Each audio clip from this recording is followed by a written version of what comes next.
You can almost hear Davide Grasso crooning like Mother Abbess in The Sound of Music.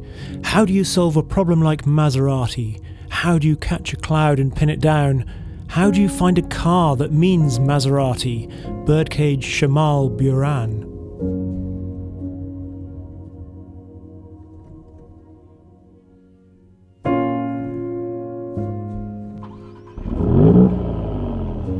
This is the latest new dawn for the Trident. Just when you thought that Fangio's once glorious team was becoming littered with Levantes and besmirched with diesel Ghiblis, it's surprised us with a supercar, the MC20.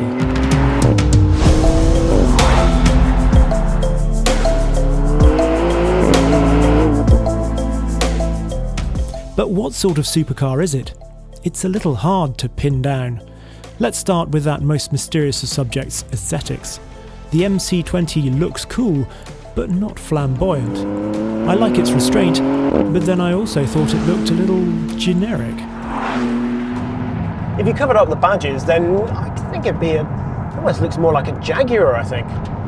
But it does have that Trident, and so you can say you drive a Maserati. And that still counts for something.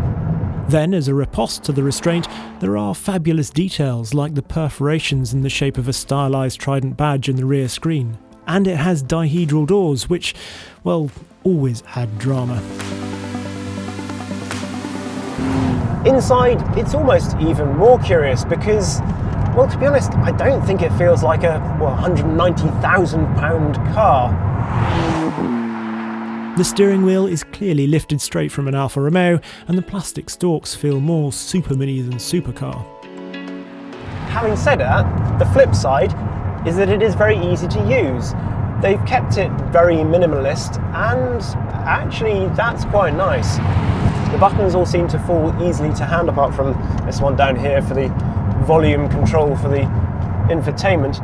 But the rest of it, well, yeah, it doesn't take a long time to get used to.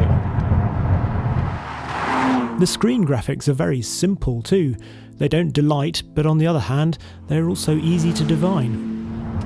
I rather like these Sabelt seats and the material on them that seems to have been sort of sliced with a scalpel or something like that to reveal the blue underneath. That's really rather nice. And obviously we have the selector for the different drive modes down here, which stands out as the one piece of sort of bling in this cabin. But other than that, it does feel, well, a little bit mundane. So the first impressions are a mixed bag, but like a bag of Haribo Star Mix rather than, say, a bag of Revels. Nothing is a deal breaker.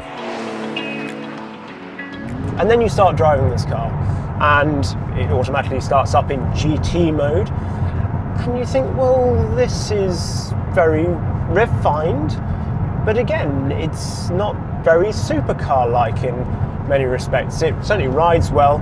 The primary ride, it sort of soaks up those big bumps, it's double wishbones all round, and it's just nice and relaxed, to be honest. There's something of the sort of a big Alpine about it, a big Alpine A110, in terms of the way that it seems to sort of flow down the road and on dual carriageways. It's quiet and it's refined, and I just started to feel, well, is it really a supercar? It clearly is, because it has a carbon tub, made with Dallara no less. And the view out is definitely very supercar, with that rear view camera an absolute essential. But it just seems so relaxed and refined. The ride's so good, the engine is, well, quiet to the point of being dull. And you think, well, perhaps Maserati has gone for sort of the McLaren GT route. But then you turn this to Sport or even Corsa, flip down a couple of gears, and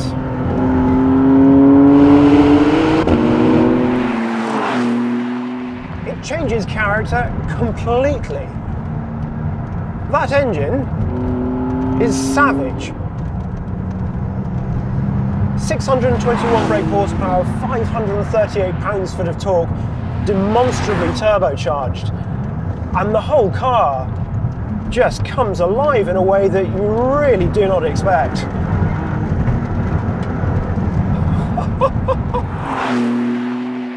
I still wouldn't say it's the best sounding car, but there is no doubting the performance. It's really quite shocking. On paper, you might think that the engine is a little underwhelming compared to its rivals, which all have either more cylinders or some sort of hybrid technology. But this V6 turbo is really quite special. Time to stop and catch your breath and perhaps have a bit more of a chat about it.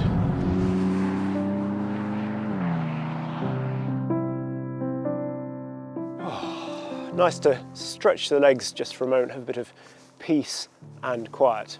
And to talk a little more about this engine. So it's called the Nettuno engine, or Neptune engine, because the Maserati symbol is obviously Neptune's trident.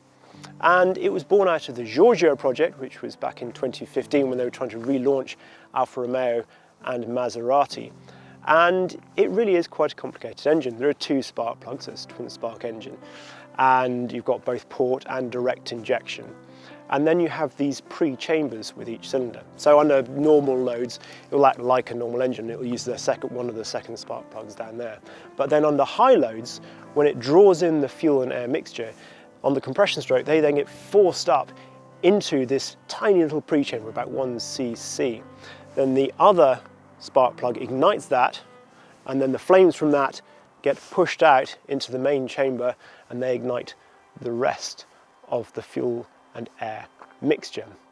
Why do this? Well, it gives a cleaner burn throughout the cylinder more evenly, and yeah, it's difficult because obviously there's a lot of heat, particularly in that pre-chamber, but it's worth it because then you get, well, an uplift, they say, of 130 brake horsepower and also greater fuel efficiency. I think it's really rather clever. The end result when you put it in the MC20 is a 0 to 62 mph time of just 2.9 seconds and a delivery capable of punching like a tetchy Mike Tyson. It's just that torque. It's incredible. It's almost as much torque as the new 296 GTB, but this obviously weighs less because it hasn't got any of the hybrid system. You can sense the rear tyres, 3 or 5 sections, having a real fight on their hands. It's like a photocopier salesman that's a cage fighter at the weekend. Proper Jekyll and Hyde stuff. The ride too, suddenly when you ramp it up, you have got the bumpy road button down here, but although it's almost nicer in its softer setting, I think you need the firmer setting just to get that control. This is a definitely bumpy bit of road. And it doesn't seem to quite breathe within the way that you expect, given how well it deals with the sort of in the GT setting. But there's definitely precision there. Brakes, big carbon brakes, you're pretty deep in, and quite a long pedal, but good feel through them nonetheless. The overall balance, you feel just perhaps a little bit of push at the front end, but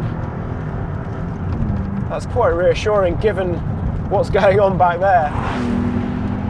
Through these turns here, it stays remarkably flat and very precise. The steering's pretty quick, and it does seem to hold a line well, even though you can feel it moving around a lot.